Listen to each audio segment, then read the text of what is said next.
The vegetable oils that are really dangerous are the seed oils. And again, that's soybean, corn, canola, cottonseed, rapeseed, grapeseed, sunflower, safflower, rice bran, peanut, and sesame oils. Why those? Because those are the high omega-6 oils. They range in omega-6 linoleic acid, which is the primary omega-6 fat in any fat. They range in omega-6 linoleic acid from about 20% up to 78%. And if you want to contrast that to animal fats, so animal fats, for when animals are properly raised on their ancestral diet, which means they're not fed corn and soy, for example, the animals have an omega-6 linoleic acid in their body fat of around 1.5 to about 3%, roughly, or even 1.5 to 2.5, maybe 3%, right? So contrast that. That's what our omega-6 should be coming from, is those. So then you have, so that's all the seed oils. They're ranging from 20 to 78% omega-6 linoleic acid. Then you have the what I like to classify them this way: the fruit oils, which is olive oil and avocado oil. Those are, olive oil is about 10% omega-6 linoleic acid, but ranges from 3% to about 23%, I believe it is, in omega-6 linoleic acid. Avocado oil is about 14% omega-6 linoleic acid. Okay, so that's why those are so much better, is primarily that. Then you have what I call tropical oils, and that would be coconut oil, palm oil, and palm kernel oil. So palm oil is about 10% omega-6 linoleic acid, or I'll call that LA, okay? 10% omega-6 LA. Then coconut oil and palm kernel oil are both about 2% omega-6 LA, which is why those, I would say, are by far the healthiest oils. That's what we should be using if you need to use an oil. But I would just recommend everybody use butter. Just cook everything in butter, because it's around roughly 2.5%, 3% omega-6 LA. And it has fat-soluble vitamins. It's a perfectly nutritious food. We use butter for everything. Okay. But that's how where I was kind going of to go break down next. that You mentioned these classification. in-between oils, and a lot of them are touted as actual health foods. Well, including the seed oils. We've been duped in that realm. But things like olive oil in the Mediterranean diet are touted as something you want to be, olive oil, put it on everything, a lot of people are saying, and it's got all these different health benefits.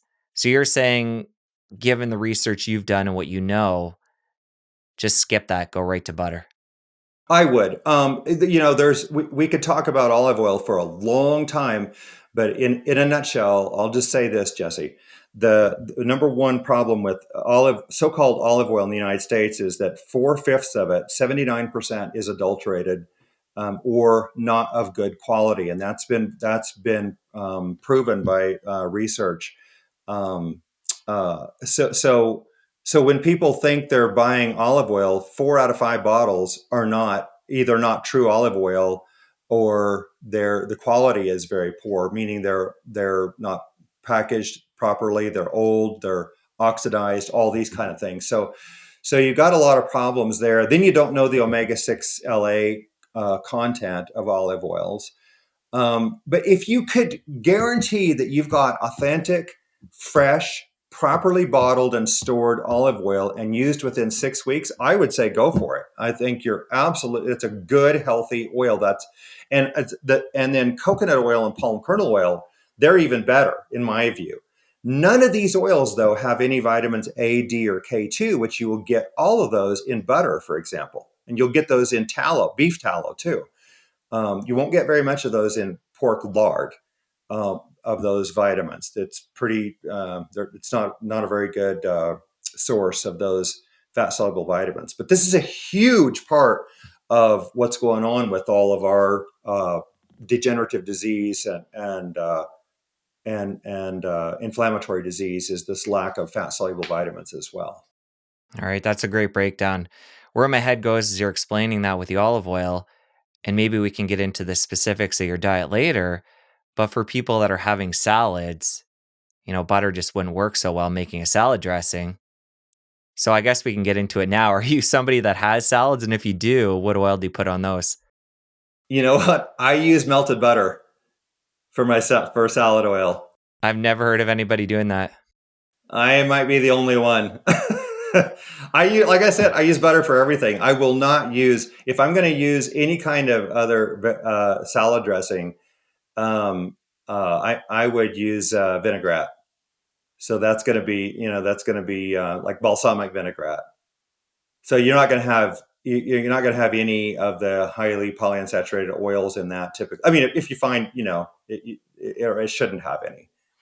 Okay. But anyway, yeah, I use butter for my salad.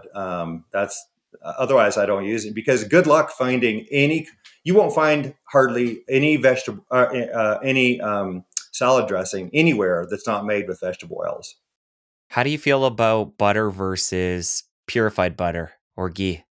Yeah, I think they're pretty much equivalent. I think the reason that people like the Indians of India, they historically used ghee, and the main reason, as I understand it, that they use ghee, which ghee is clarified butter, and that means it has it even has the casein, a little bit of casein protein, milk protein removed. So it's so that's called clarified butter. And for anybody who might have allergies to milk products, then ghee is a really good alternative to butter.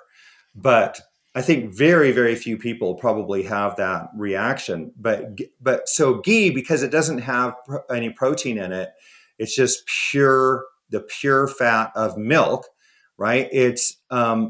It has a pretty high smoke point, so you can heat it to a greater extent before it starts to burn, essentially, and otherwise it's equivalent to butter. So I personally like the taste of butter better than ghee. And ghee is expensive, so that's at least it's expensive here. So I think you could use either one is absolutely fine, whatever is your preference based on your own reasoning. If you enjoyed that clip, press here for the full episode. I'll see you over there.